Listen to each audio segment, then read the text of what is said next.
Dünyanın en temiz 3. köyü. Bu köyün hiç mi karanlık yüzü yok? Aslında yok. No. Ya yemin ediyorum Hintlilere benziyorum ya. Çiçeğimiz de hazır. Varsa bana Tayyip'li olan gelip alabilir. Kendimi kutsal ruh gibi hissediyorum. Köyüm güzel köyü. Takip et beni. Karank Memo'da denilen bir bölgeye sürülüyorsun. Tuhaf bir olay yaşadı. Çocuğunu kaybetmişler. Hadi la bunları görüyor. Aa diyor çok büyük bu diyor. Sivas Kangalı'nı görmemiş ki. Hello. Köyün yani haritası. 81 tane köyün evi var. Ya sakini var. Sakin evi var. Ev sakini var. Bu da arkadaşlar bu köyün en kutsal merdiveni. Everywhere. Picture everywhere. Video everywhere. Penglipuran. Bali'de burayı da ziyaret etmeden kesinlikle gidemezdik. İnanılmaz. Yerlerde çöp yok, hiçbir yerde egzoz dumanı yok, ses yok, gürültü yok, hiçbir şey yok.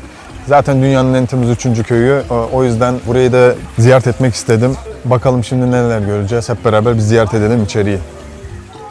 Bali denince akla hep dev dalgalar, lüks sahil kulüpleri ve asla susmayan bir trafik gelir. Ancak bugün motosiklet kornalarının yerini rüzgarın fısıltısına bıraktığı adanın kalbinde gizlenmiş ütopik bir dünyaya adım atıyoruz. Burası modern dünyanın tüm o kaotik hızını asırlık taş duvarlarının dışında bırakmayı başarmış kadim bir yer. Yağan yağmurun bambu çatılarına vurduğu, havada sürekli süzülen tütsü kokularıyla harmanlanmış o mistik atmosfere Penglipuran'a hoş geldiniz. Islak bambu kokusu var ya da işte ot kokusu, çiçek kokusu, tütsüler var.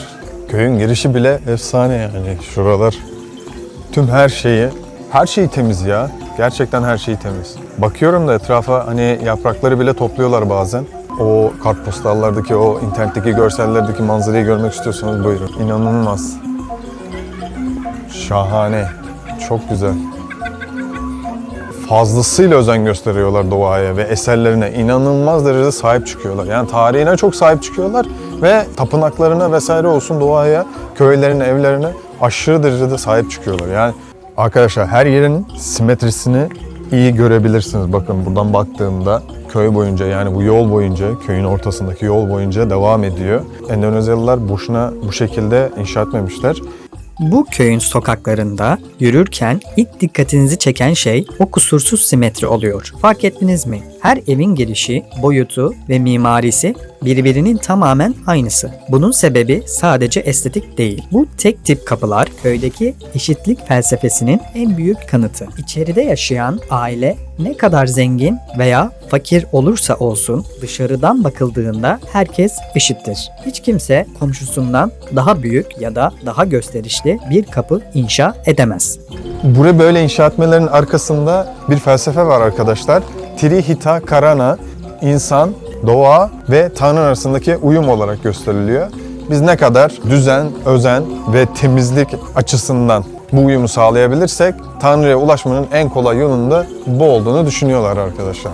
Bu muazzam uyum aslında dev bir anatomi dersi gibi. Şu an devasa bir insan vücudunun içinde yürüyoruz. Köyün en tepe noktası yani baş kısmı kutsal tapınaklara ayrılmış. Orta gövdede günlük yaşam akıp gidiyor. En alt kısım yani ayaklar ise çöplük ve mezarlıklara ev sahipliği yapıyor. Her şeyin yeri asırlar önce yıldızlara ve doğaya bakılarak belirlenmiş. İlk geldiğimde arkadaşlar dedim ki Fadile'ye burası sahte bir film seti olarak hani tasarlanmış da olabilir dedim. Hani insanlar burayı ziyaret etsin turistik amaçlı falan. Hayır dedi. Burası 1000 yıldır var zaten ama hala da kullanılıyor dedi. Şu an gerçekten burada içeride köylüler yaşıyor. İnsanlar yaşıyor. Fakat şöyle bir kural var. Burayı da hükümet tabii ki de turistik amaçlı kullandığı için burada katı kurallar var. Kesinlikle bir yerlere beton dökme, işçilikle oynama, eserleri taşıma, başka bir şekilde zarar verme, bu tarz şeyler kesinlikle yasak. Görüntüyü bozucu hareketlerde bulunmak, bunlar kesinlikle yasak. Turistik amaçlı kullanıldığı için. O yüzden de zaten girişlerde sadece ücretli bir şekilde oluyor. Onun dışında köylüler dışında da kimse öyle elini kolunu sallayarak kolay kolay giremiyor arkadaşlar. Şu mimarilere bakabilir misiniz arkadaşlar? Çatıları vesaire. İnanılmaz güzel. Hani tek tek büyük bir işçilik var ya. İnanılmaz güzel. Köpeklerimiz de var. Köpeklerimiz hiçbir yerde rahat bırakmıyor bizi. Fadila bunları görüyor. Aa diyor, çok büyük bu diyor. Sivas Kangalı'nı görmemiş ki. Ya inanılmaz işçilik yokmuş şunlarda. Baksana tek tek elleriyle böyle hani örmüşler. O bambu ağaçlarından kesmişler. Tek tek o bir gövdeyi düşünün.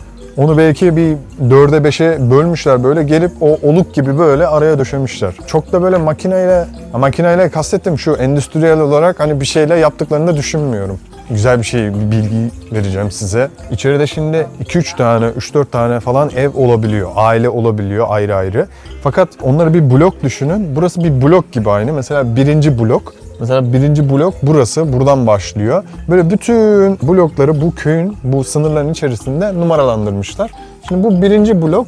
Birinci blokta aşağı geldiğimizde şurada altta yazan işte Namak KK Penkarep ismini tam okuyamadım. Bu ailenin ismi. Yani burada yaşayan ailelerin ismi. Yani siz şöyle düşünün.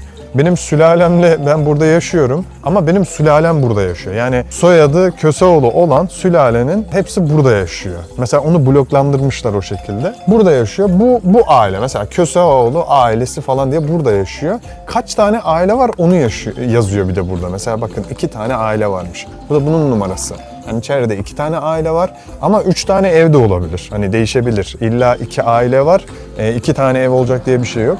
Buraya da numaralandırmışlar. Şu altta yazanlar da arkadaşlar çok basit. 6 tane erkek toplamda, 5 tane de kadın. Toplamda kaç kişi var onu da burada yazıyor. Yani 6, 5, 11 kişi toplamda burada yaşıyor. 2 aile 11 kişi. Bu şekilde bütün her yeri numaralandırmışlar. Ya bütün işlemeleri, mimariler, şunlar arkadaşlar. Ya çok merak ediyorum şimdi bu beton. Basma kalıp da şeyde durmuyor yani, kocaman beton. Bütün işlemeleri ne yaptınız? Nasıl tek tek örüp üst üste mi koydunuz? Yani kim uğraşır? Buna makine de uğraşmaz. İleride orman var arkadaşlar. Kendi ormanları var ya. Bak buraya yeni bir tane bir şeyler yapıyorlar. Burası yeni inşaatta. Olmadı bu, olmadı. Böyle şeyler yapmayın buralara. Arkadaşlar bambu ağaçları, bambu ormanı, Pathway, bambu cafe, bambu gate. Hepsi var. Bambu ağaçlarının olduğu kısmı da bir görelim bakalım. Zaten her yer bambu da burası daha bir yoğun bambu herhalde. Millet süpürüyor, yolları süpürüyorlar baya baya. Abimizin elinde var, ablalar süpürüyorlar, baya baya yolu süpürüyorlar. İşte buradaki olay şu. Ne olursa olsun burası temiz olmalı. Burası dünyanın en temiz 3. köyü olduğu için kesinlikle hiçbir yerde yaprak dahi bir şey bırakılmıyor. Her yer temizleniyor. Baksana ablalarımız yolu temizliyor ya, ana yol burası. Oluğu atıyorlar, oluktan sonra hepsini oradan tek tek toplayıp çuvallara doldurup alıyorlarmış. O yüzden boşuna dünyanın en temiz 3. köyü değil. 1. ve 2.'si neresi? Merak ettim. Bambu ağaçları da şöyle arkadaşlar, orman çok gidiyor ileri.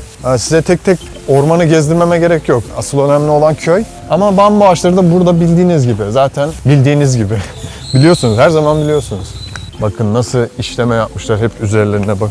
Bunların her biri bir şeyleri anlatıyor.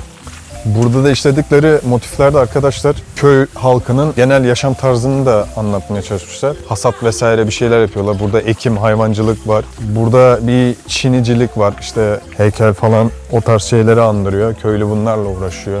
Genel pazar halkı, alışverişi vesairesini anlatıyor. Burada da süvariler gibi bir şey var. Yani halkı, köyü koruyan kişiler. Burada da yine bir grup kahvehaneye takılanlar var herhalde.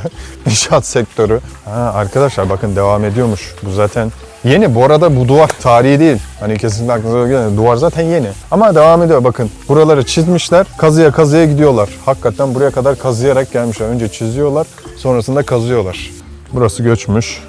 Nerede bu devlet? Böyle Panglepuran Village'e hiç yakışmadı arkadaşlar bu. Bambu yolumuz da var. Bu yolu yürümezsem içimde kalırdı.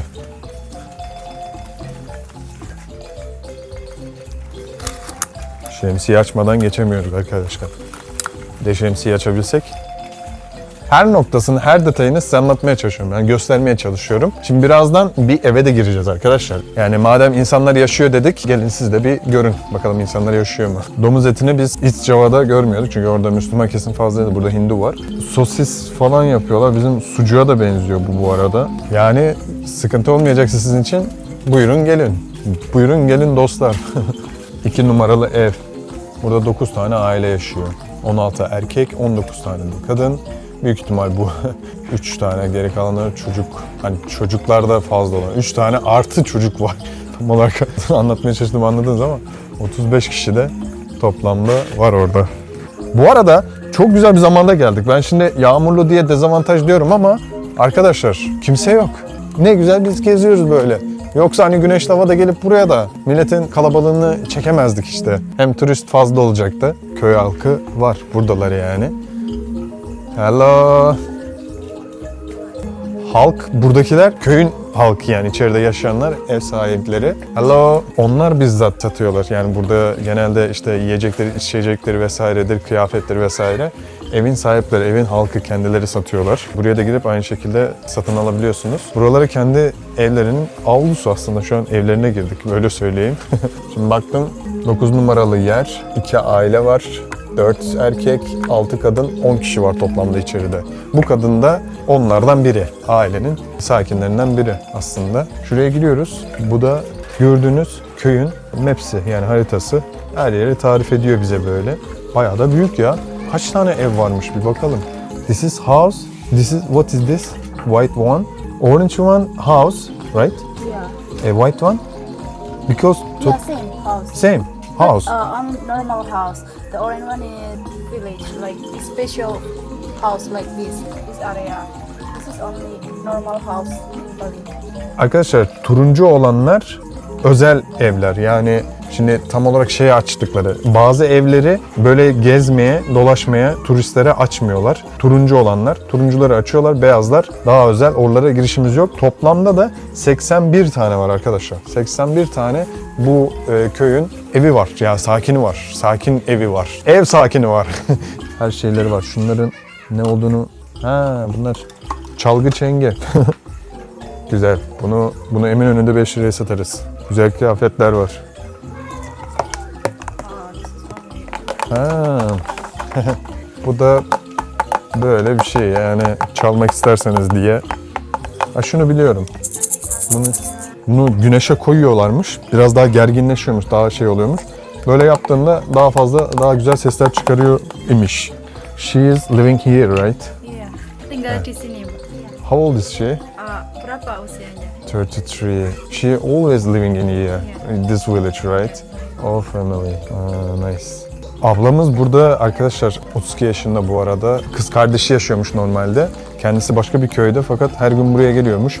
Bu satışları falan yapmada, işte genel bir şeyler satmada kız kardeşine yardımcı oluyormuş. Thank you so much for everything.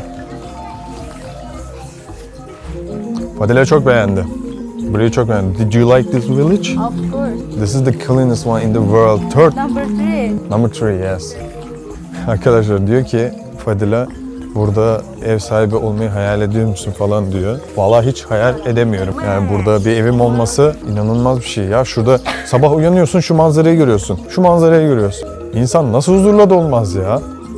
Arkadaşlar bir eve daha girelim. Arada birkaç evlere falan uğrayacağız. Çoğu ev açık zaten hani girebiliyoruz da. Girdiğimizde hepsi hani böyle bakkal gibi, çakkal gibi bir şeyler de satmaya çalışıyorlar.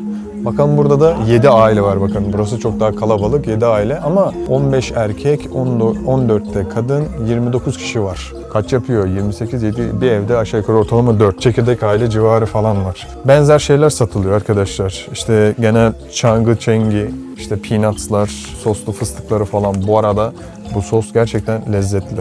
Cidden çok lezzetli ama soslu olanlar. Bu normal sossuz olanlar değil.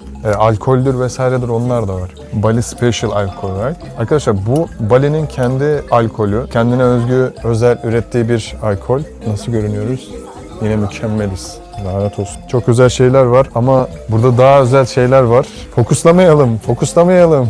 Şimdi şöyle bir şey var. İscava'daydık. Orada her şey çok ucuz.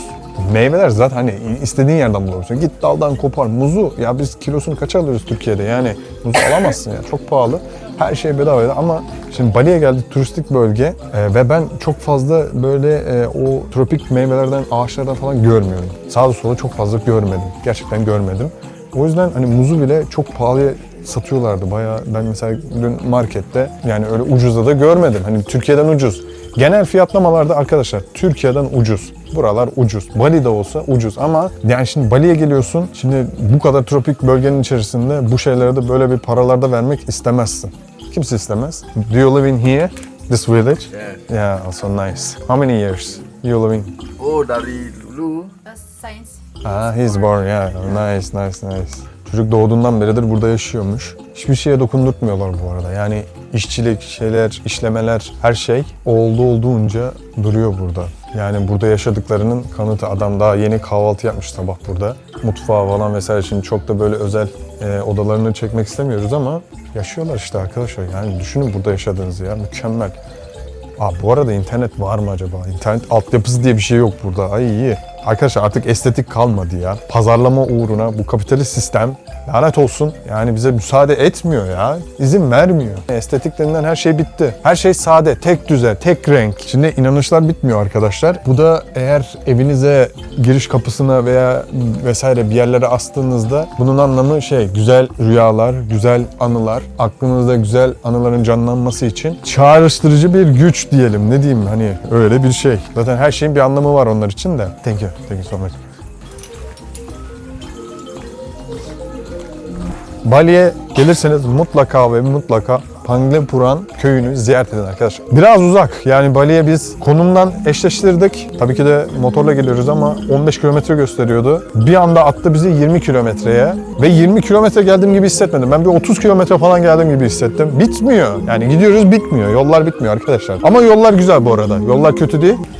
Şu gördüğünüz şeyler de arkadaşlar burada daha da büyüğü var, uzunu var. Puri. Size evlerin kenarlarında gösterdim yani iş yerlerinin, merkezlerinin, her yerin, ofislerin hani girişleri kanlarına kadar işlemiş gibi böyle yani inanılmaz derecede dini hayatlarını, muhafazakarlıklarını yaşıyorlar. Puri her yerde var bunun ama evlerde şeylerde küçükleri var. Biraz daha böyle alçak yani 2 metre falan boyunda olanları var. Bambu yapraklarından yapılmış kase gibi küçük tabağa benzer bir şey yapıp oraya renkli çiçekler işte Tanrı kabul ettikleri çiçekleri koyup tütsü yakıp onu Tanrı'ya ulaştırdıklarını düşünüyorlar. Burada da daha büyük bir pığırığı var. Şuraya bakar mısın mesela? Şimdi her şey o kadar birbirine benziyor ki, o kadar fazla birbirine benziyor ki hani ayırt edemiyorsun. Hani pığırığı mı değil mi? Hani ne için kullanıyorlar? Bir türlü ayırt edemiyorsun. Yapı mı? Normal ev mi? Hiçbir şeyi ayırt edemiyorsun. Küçük pığırığı burada var. Size madem ev kenarlarında I cannot enter. Who can enter here? Arkadaşlar dedi ki buraya biz giremeyiz.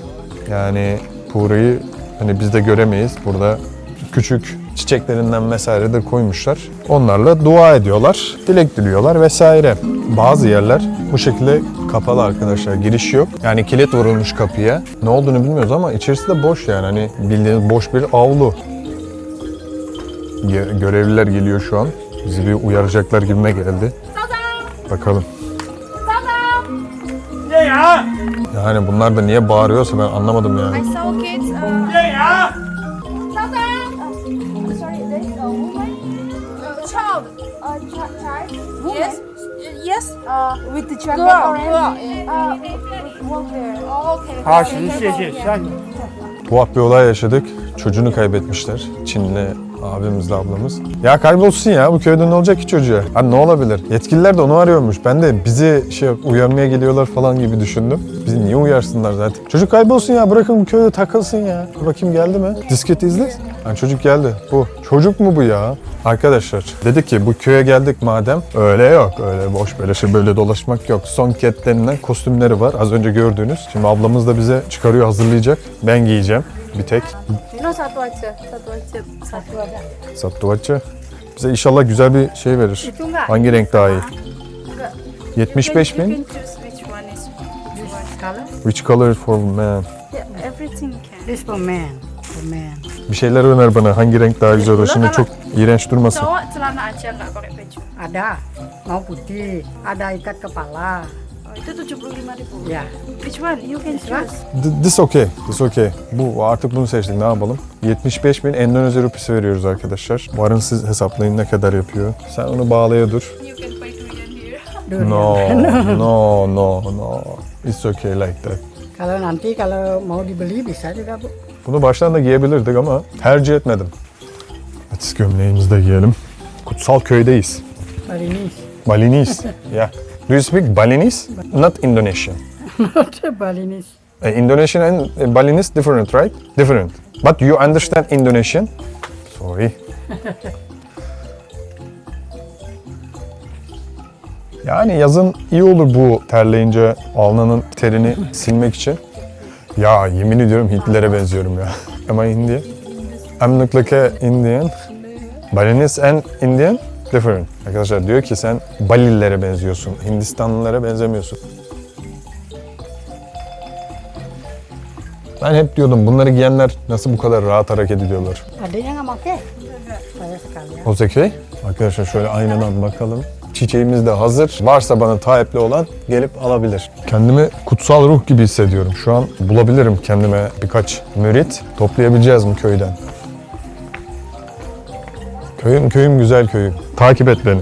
Böylesine kusursuz bir düzenin sadece gülümseyen yüzler ve iyi niyetle korunduğunu düşünüyorsanız yanılıyorsunuz. Bu huzurlu bambu çatılarının ardında taviz verilmeyen demir gibi sert kurallar yatıyor. Mesela burada yere bilerek çöp atmanın cezası basit bir para cezası değil. Tüm köyün önünde tapınakta ruhsal bir arınma seansına tabi tutulup halktan utanç içinde özür dilemek zorundasınız. Bireyin hatası tüm toplumun karmasını bozar. Ancak asıl büyük ceza çok daha acımasız. Bu köyün hiç mi karanlık yüzü yok? Aslında yok. Yani var. Şimdi bu köyde kimse mi suç işlemiyor? Kimse mi bir hata yapmıyor? Endonezya'da çoğunlukla çok eşlilik tarihsel bir süreçte var. Bir kişi birden fazla eş alabiliyor. Ama burada kesinlikle yasak. Böyle bir şey yapamazsın. Eğer yaparsan çok büyük problem. Ne yapıyorlar arkadaşlar? Karang Memadu denilen bu köyün güneyinde bir bölge var. Eğer sen birden fazla eş alıp bu şekilde bir suç işlersen veya herhangi bir suçta, bu başlıca sayılan suçlardan biri çünkü hani hiç affı yok. Diğerlerinin belki bazı kuralları var ama Karang Memadu denilen bir bölgeye sürülüyorsun. Oraya gidiyorsun, orada yaşamak zorunda kalıyorsun. Bu köyün güney bölgesinde. Orada yaşıyorsun ve hiçbir şekilde ne tapınağa alınıyorsun ne köye alınıyorsun. Bütün haklarına da el koyuyorlar. Yani eşyalarına varıncaya kadar her şeyine el konuluyor. Her şey elinden alınıyor. Bu köyden de sürgün ediliyorsun. Sürgün bölgesi deniliyor yani oraya. Sürgün edilmek bu köydeki bir insan için ölümden bile daha korkutucu. Çünkü burada insanlar toprağına, atalarına görünmez bağlarla bağlı. Dünyanın bütün servetini önlerine serseniz de dışarıdan birinin gelip bu köyden tek bir karış toprak bile satın alması kesinlikle yasak. Burası lüks yatırımcıların villalar diktiği bir tatil beldesi değil. Aynı soyadı taşıyan devasa sülalelerin ataların ruhlarıyla birlikte nefes aldığı kutsal bir yuva. Evlerin bahçesindeki o ufak tapınaklar yaşayanların ve ölülerin aslında hiç ayrılmadığının en büyük kanıtı. Arkadaşlar köye geldik. Köye gelmişken ya niye dondurma yemeyelim? Yani bu köyün dondurması meşhur mu? Dondurmayı da buradan yiyelim artık. Daha ne yapalım? Hello. Evet, buranın dondurması meşhurmuş arkadaşlar. Reklam olsun diye söylüyorum. Ne yemek istiyorsun? What you wanna eat? Sen seç. Evet. Yani hiç şey de yok arkadaşlar. Bizdeki böyle büyük dondurmalar yok. Dondurmalar hep küçük. Neyse bu daha iyi gibi. Ben bunu aldım. Şu ikisini aldık. 10,000. 10.000 Endonezya rupisi arkadaşlar. Artık siz çevirin. Thank you. Yani şu kıyafeti giydik. Bu köydeyiz ve ben dondurma yiyorum. Tam geleneğe uygun, yakışır. Bakın dondurmalar küçücük. Kaç santim diyeyim size? 7-8 santim falan var yani. O kadar. Çok da fazla değil. Köyün diğer bir girişi de burada arkadaşlar. Bu köyün 4 farklı ana girişi var. Köylüler tabii her yerden girebiliyorlar. Evlerin arkalarında da bölgeler var. Giriş yapabildikleri. Burası da yine köyün girişlerinden biri. Bunlar da süvariler. Köyü koruyan, köyü gözetleyen süvariler. Onlara buraya muhafız gibi dikiyorlar. Bunu birçok yerde zaten görürsünüz. Evlerin girişlerinde, birçok köyün girişinde vesaire. Burası da özel olarak ziyaret edip dua ettikleri yerlerden biriymiş. Bir taşlı yol var, bir de çamurlu yol var. Acaba anlamı ne? Bu da arkadaşlar bu köyün en kutsal merdiveni. Şaka yaptım bu arada. Şaka da olmayabilir bu arada. Yani emin değilim.